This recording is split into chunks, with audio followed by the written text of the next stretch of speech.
G'day guys, Define from Define Mods here.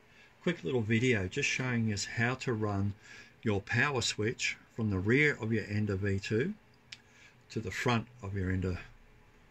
And if you own one of these things, you know it's a real pain in the ass to get up the back here and switch this thing on and off all the time. It's an absolute nightmare. Stupid design, but you can see why they've done it, because it keeps the pathway of all your wires nice and short.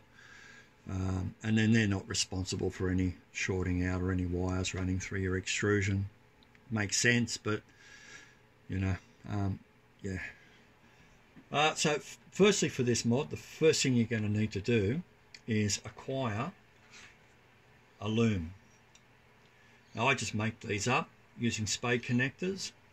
You're going to need between 700 and 800 millimeter or 70 and 80 centimeters of this. Make sure you ask what you're getting. Make sure it's voltage compatible. Where you are, you might be using, I use 240 volts, so I'm using 1.5 mil, so I know it's going to handle the draw that it needs to go through it. You may need 115. Don't be using any old speaker wire for this. I make sure it's double sheathed just to make sure it's protected as I pass it down through the extrusion. There's a couple of bolts here that you've got to get in between. It'll be touching those. Yeah, so it's really important to make sure that if you're going to do this mod, don't do it dodgily. Make sure you get proper wire, crimp your spades on properly, get a crimper, make sure these are crimped on properly. The spades you're going to need, 1, 2, 3 females, 1 male, and the male female end will go up this end, and the 2 females will pass down through the extrusion, out the front of the extrusion, and reconnect back up to that switch. So we'll remove that switch now.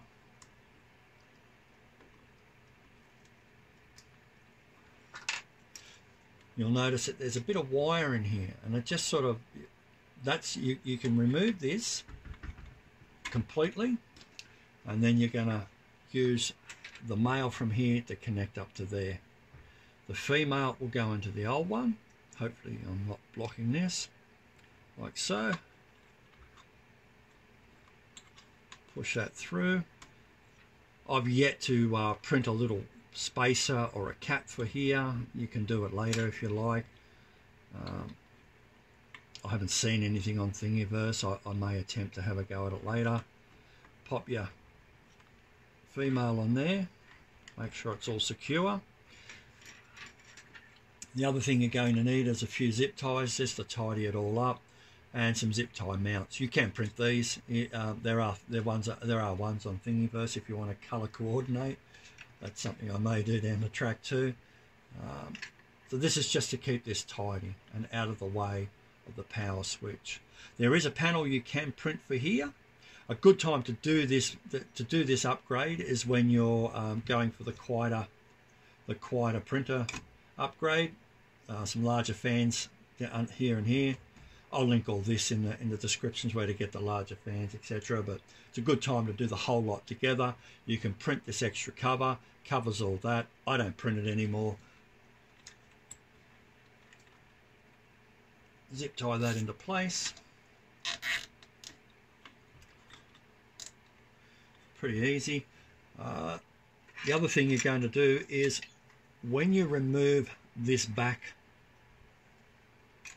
cover, mark the center and just drill a hole through it, and you can pop that over before you do your spades.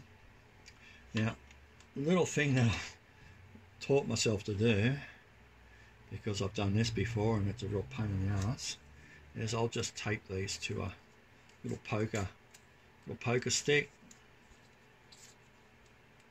and then that's going to help me poke it down between these 2 bolts, because it is a pain in the backside getting down between them. So that just helps. It'll poke out down the bottom here. Remove your poker rod. The next thing you've got to do is your front cover. You'll find these on Thingiverse as well. I'll add a link. There's a couple of different types. You can get the flatter one or the one that's slightly raised. I don't know what that. Yeah, Not sure about that one. Sort of sticks out a bit too far. I don't like it. I print the flat one. I like the look of that one better. Pop your switch in. I can't remember now. I think it goes that way. It'll just clip in like so. You've got a bit of slack on these. Doesn't matter what way you hook these up. They can go on either way.